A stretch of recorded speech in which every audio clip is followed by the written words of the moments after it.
Hello, hello les amis, bienvenue à notre leçon de l'école de sabbat, 10e semaine.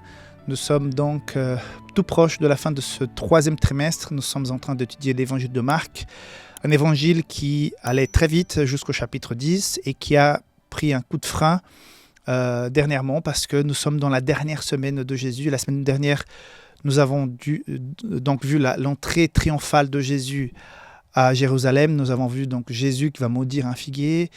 Plein de détails de cette semaine assez importante, la semaine qui prend les 6 derniers chapitres de l'évangile de Marc.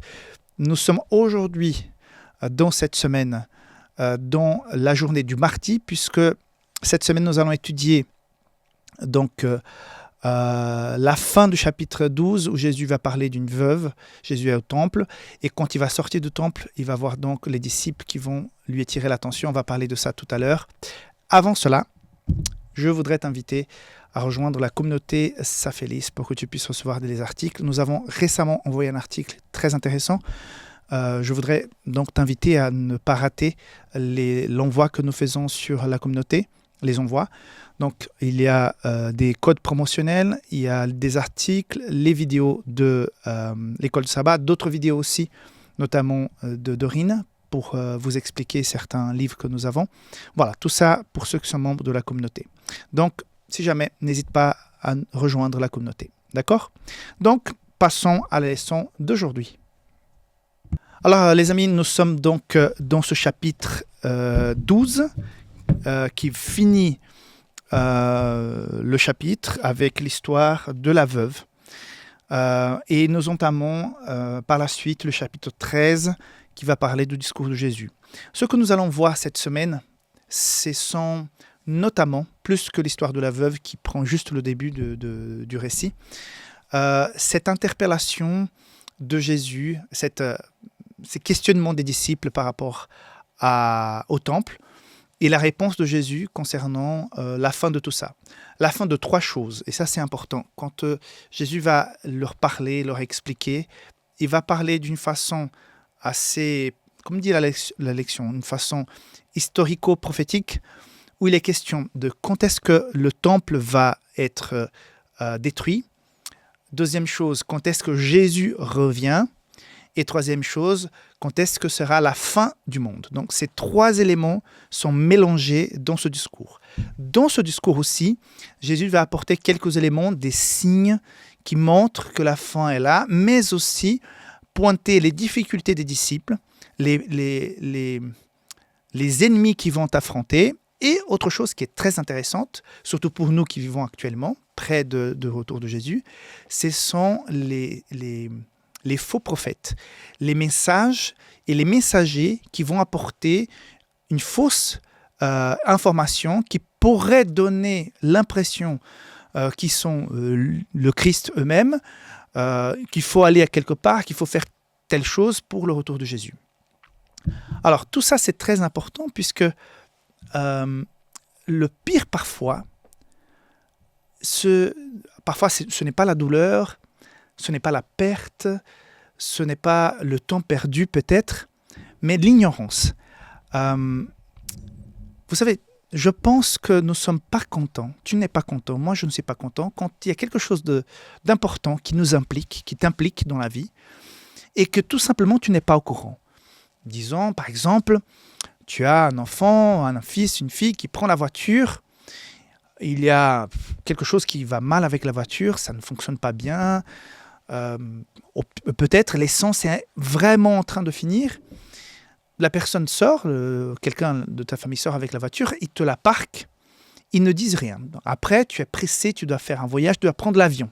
Et tu es mais vraiment juste pour partir vers l'aéroport. Tu prends la voiture et quelques minutes après avoir parti, tu vois qu'il y a un problème avec la voiture, tu vois qu'il n'y a pas d'essence. Et tout à coup, tu te dis, mais j'ai vraiment besoin de la voiture. Si j'avais su avant qu'il y avait des soucis, j'aurais fait le nécessaire pour régler le problème avant de partir, ou j'aurais parti plus tôt pour régler le problème, pour pouvoir après joindre l'aéroport. Mais parce que j'ai pas eu l'information, je suis dans le pétrin.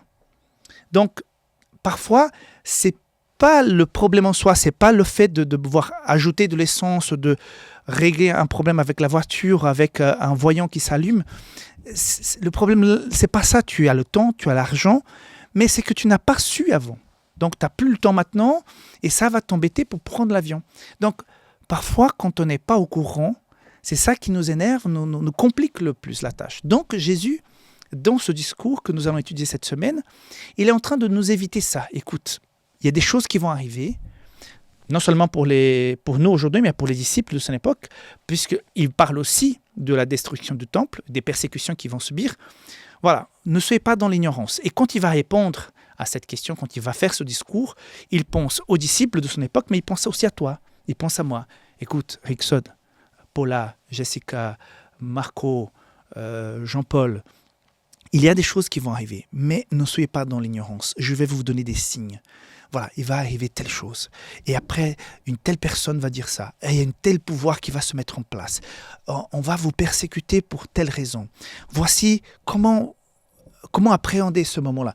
Donc, c'est un discours bienveillant d'un père, d'un frère, d'un grand frère qui veut nous dire, écoute, attention, il y a des choses qui vont se passer, mais voilà, je suis avec vous. Mais voyez quand même, il y a des signes qui vont vous aider à bien vous préparer pour vivre ces moments.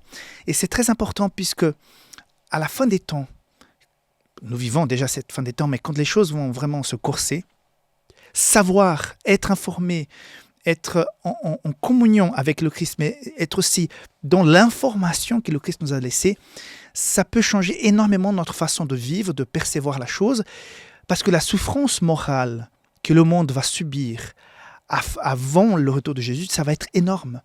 Mais ceux qui connaîtront la parole de Dieu vont s'éviter toute cette souffrance morale, cette peur, cette crainte, cette angoisse, mais comme vont avoir une espèce de rempart, de conviction, de force, puisque la foi va nous donner ce courage, mais le fait de connaître les choses va nous donner aussi des raisons, des arguments.